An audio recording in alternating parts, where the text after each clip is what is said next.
La madera no debería sentirse caliente. Se supone que es un trozo de roble muerto, barnizado y frío, pero bajo mis dedos, la planchette vibraba con un pulso biológico, como si estuviéramos presionando la yema de nuestros dedos contra el corazón expuesto de un animal agonizante. El aire en la cocina de la bruja de Salto de Agua no solo era gélido, era denso, con un olor a carne rancia y flores de cementerio que se pegaba a la garganta como una mano invisible. Doña Engracia había muerto aquí 3 años atrás, y dicen que tardaron 1 mes en encontrarla.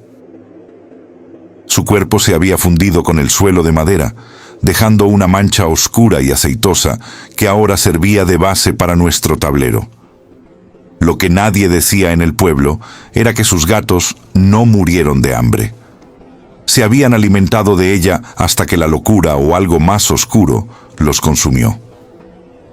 Sus esqueletos, todavía con jirones de pelaje negro, estaban esparcidos por las esquinas como centinelas de un reino de sombras. «No suelten la madera», susurró Marcos, su voz apenas un hilo roto que vibraba con un terror primario. «Si rompemos el contacto ahora, lo que sea que esté empujando desde el otro lado se quedará con nosotros». Sus ojos estaban fijos en la esquina de la habitación, donde las sombras parecían tener una textura diferente, una densidad casi líquida. No eran sombras normales. Se retorcían, se estiraban y se encogían independientemente de la luz de nuestras velas de cebo. De repente, un sonido de succión llenó el espacio. No venía de afuera, de las ramas golpeando las ventanas rotas, sino de las paredes mismas, como si la casa entera fuera un pulmón gigante intentando tragar el poco oxígeno que nos quedaba. Habíamos cometido el error clásico de la juventud arrogante. Éramos 4, Marcos, el escéptico, Sofía, cuya curiosidad siempre bordeaba el peligro, Lucas, el que buscaba adrenalina, y yo, Mateo, el que debió haber dicho no. Creíamos que el mal uso era un mito para asustar a los turistas, que no cerrar la sesión o no pedir permiso eran solo reglas de etiqueta para fantasmas inexistentes. Entramos a las 3 de la mañana, la hora muerta, rompiendo el sello de sal y ceniza que algún familiar piadoso había dejado en el umbral. La casa de Engracia era un monumento a lo macabro. Frascos con fetos de animales deformes, trenzas de cabello humano que colgaban del techo como sogas de ahorcado, y espejos cubiertos con telas negras que al pasar parecían jadear tras el terciopelo. ¿Hay alguien aquí que desee comunicarse?, preguntó Sofía. Su voz, usualmente firme, tembló tanto que la llama de la vela frente a ella se extinguió de golpe. El tablero respondió con una violencia que nos hizo saltar los hombros. La planchette no se deslizó. Fue arrojada de un extremo a otro, golpeando los bordes del marco de madera. No fue hacia el sí. Empezó a trazar 8 infinitos, tan rápido que nuestras uñas rascaban la madera, dejando surcos de sangre bajo la presión. Set-o, set-o, set-o. Ese nombre no... advirtió Lucas, el color desapareciendo de su rostro hasta quedar grisáceo. Mi abuelo decía que si ese nombre aparecía, la única opción era quemar la casa con nosotros dentro. «No sueltes», le grité, sintiendo como una corriente eléctrica me subía por los brazos, entumeciendo mis codos. «Si rompes el círculo sin la despedida, le das permiso para caminar sobre nuestra piel». De pronto, un estruendo sacudió los cimientos. No fue un golpe seco, sino el sonido espantoso de cientos de huesos rompiéndose al unísono. En el pasillo, las telas que cubrían los espejos cayeron simultáneamente, revelando cristales negros y picados. Lo que vimos no eran nuestros reflejos. Eran figuras alargadas, sin rostros, con extremidades que se doblaban en ángulos imposibles, rascando el cristal desde el otro lado, con uñas que sonaban como cuchillos sobre porcelana. La temperatura descendió tanto que nuestro aliento se convirtió en cristales de hielo que caían al tablero. Las velas restantes, en lugar de apagarse, se tornaron de un azul eléctrico, y sus llamas crecieron hasta rozar las vigas del techo, iluminando los rincones más oscuros donde la suciedad parecía cobrar vida. «Engracia, ¿eres tú?», preguntó Marcos, desafiando toda lógica y cordura. La planchette voló hacia las letras con una precisión quirúrgica. «Ella sirve. Ahora ustedes sirven al Señor de las Moscas». En ese preciso instante, el cuerpo de Sofía se arqueó hacia atrás de forma inhumana. Sus vértebras crujieron como ramas secas y su cabeza se echó tan atrás que pudimos oír el chasquido del cuello. Sus ojos se pusieron blancos, dejando solo las cuencas lechosas y venosas a la vista. Un líquido negro, espeso y con olor a azufre comenzó a brotar de sus lagrimales, recorriendo sus mejillas como lágrimas de brea. Ella no gritaba. Lo que salía de su boca era un coro de voces superpuestas. El llanto de un bebé, el gruñido de un lobo y la voz ronca de una anciana que parecía escupir piedras. «Las puertas están abiertas», dijo la entidad a través de los labios ensangrentados de mi amiga. «Gracias por la sangre joven.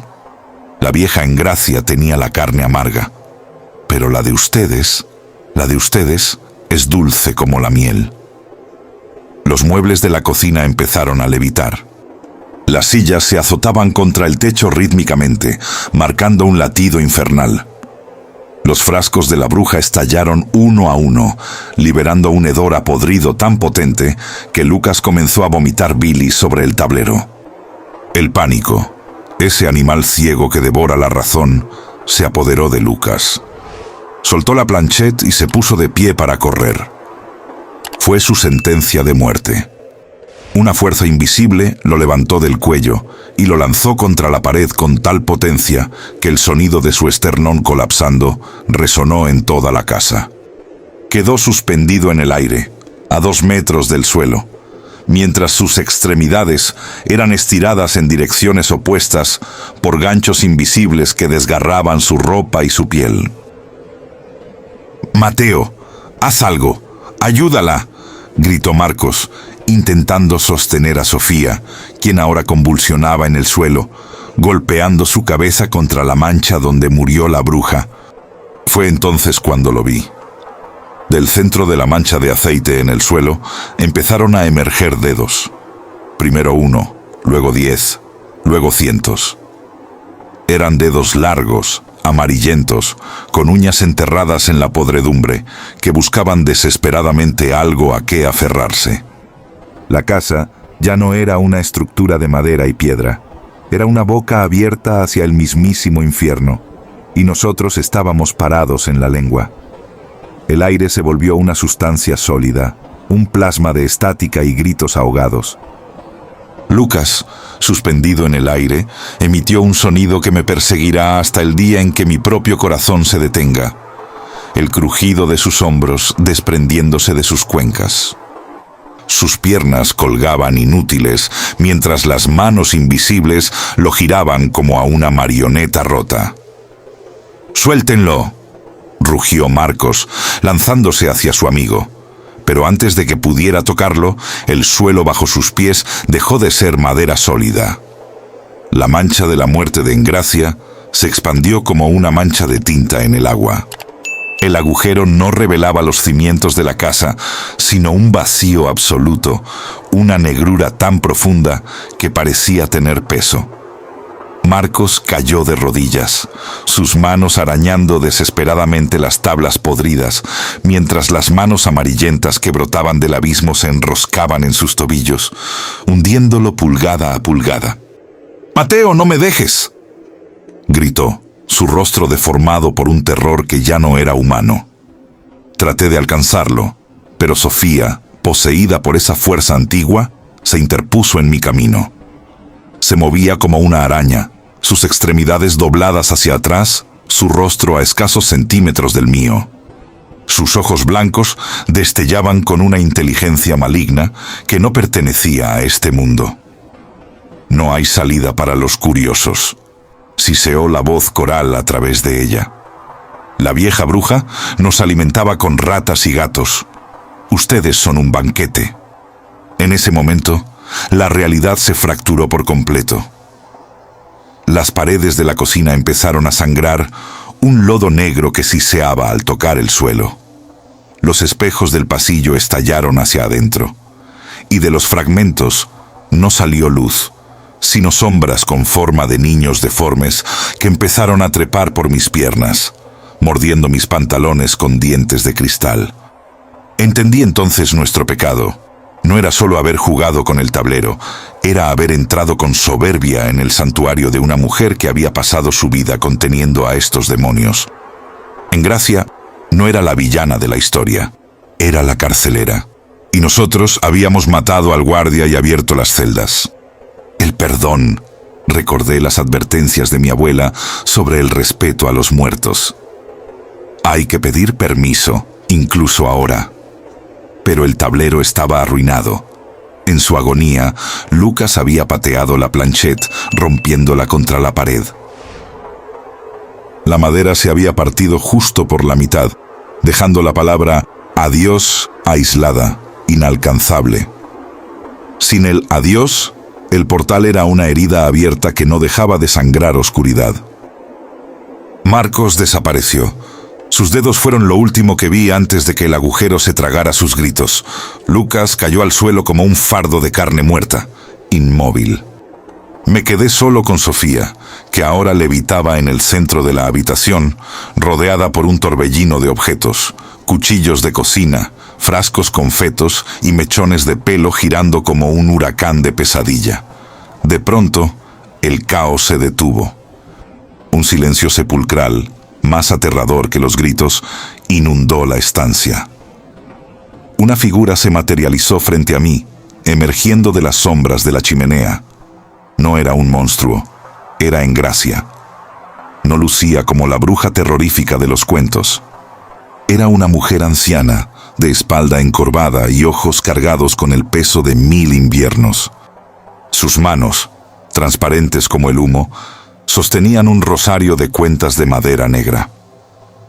«Necios», susurró, y su voz hizo que las sombras retrocedieran unos centímetros. «Han despertado al que devora los nombres. Él no busca sus almas, busca sus miedos para hacerse carne en este mundo. Ayúdanos, por favor», supliqué, cayendo de rodillas sobre las cenizas de las velas. «Me equivoqué. Yo los traje aquí». «La puerta solo se cierra desde el lado de los vivos», dijo ella acercándose a Sofía. «Ella es el ancla. Si no la liberas, él saldrá a través de su piel y este pueblo será un cementerio antes del alba. No uses el tablero, niño. El tablero es solo madera. Usa tu voluntad. La luz no viene de afuera, viene de la verdad que aceptes en tu corazón». Engracia puso su mano espectral sobre mi frente. Sentí un frío abrasador que me aclaró la mente. Comprendí que el miedo era el combustible del portal. Si dejaba de temer, la entidad no tendría de qué alimentarse. Me puse de pie, ignorando el dolor de los mordiscos de las sombras en mis tobillos. Caminé hacia Sofía, que flotaba envuelta en ese aura de azufre. Los objetos que giraban a su alrededor me golpearon, cortándome la cara y los brazos, pero no me detuve. «¡Atrás!», gritó la entidad a través de Sofía, su voz ahora cargada de una duda eléctrica. Agarré las manos de mi amiga. Estaban heladas, como carne sacada de un congelador. Cerré los ojos y en lugar de visualizar el horror de la habitación, visualicé la luz del sol sobre los campos de trigo, el olor de la lluvia fresca, el amor que sentía por mis amigos y el respeto que ahora profesaba por la paz de los muertos. «Niego el permiso», grité con una voz que vibró desde mis entrañas. «Este no es tu lugar. Engracia es la dueña de esta casa y tú eres un intruso. Cierro el camino con mi voluntad de vivir». Un estallido de luz blanca, pura y violenta, brotó de mi pecho. No fue una explosión física, sino una onda de choque espiritual. Las sombras chillaron con un sonido metálico y fueron succionadas de regreso al agujero del suelo. Los espejos se reconstruyeron por un segundo antes de pulverizarse en polvo inofensivo. La oscuridad que poseía a Sofía salió de su boca, como una nube de moscas negras que se desintegraron en el aire. Cuando recuperé el sentido, el sol comenzaba a filtrarse por las maderas carcomidas del techo. La casa estaba en silencio. No un silencio de muerte, sino uno de descanso. Sofía respiraba a mi lado, profundamente dormida, su rostro limpio del lodo negro. Lucas estaba en la esquina, estaba herido, con huesos rotos y el alma magullada, pero vivo. Marcos nunca apareció. Su sacrificio o su caída fue el precio que la casa se cobró por nuestra insolencia. Miré hacia la chimenea. Por un breve instante, vi la figura de Engracia asintiendo antes de desvanecerse en la luz de la mañana. El tablero de la ouija estaba reducido a un montón de cenizas grises en el centro de la habitación. No quedó ni una astilla. Salimos de la casa apoyándonos unos en otros. La policía y los rescatistas llegaron poco después, alertados por vecinos que oyeron un trueno en una noche sin nubes. Nunca pudimos explicar qué pasó con Marcos, y la versión oficial fue un derrumbe accidental del suelo. Hoy, a mis 25 años, guardo un secreto que nadie más posee. No tengo pesadillas. Al contrario, desde esa noche tengo una sensibilidad especial para proteger a los demás del mal que acecha en las sombras. El mal uso de la ouija casi me destruye, pero el enfrentarlo me otorgó una fuerza que la mayoría de los hombres nunca conoce. La casa de la bruja fue demolida, y en su lugar ahora crece un prado de flores silvestres que nunca mueren, incluso en invierno. Sé que ella descansa en paz, y yo, por fin, entiendo el valor de la vida y el poder de la luz sobre la oscuridad más profunda.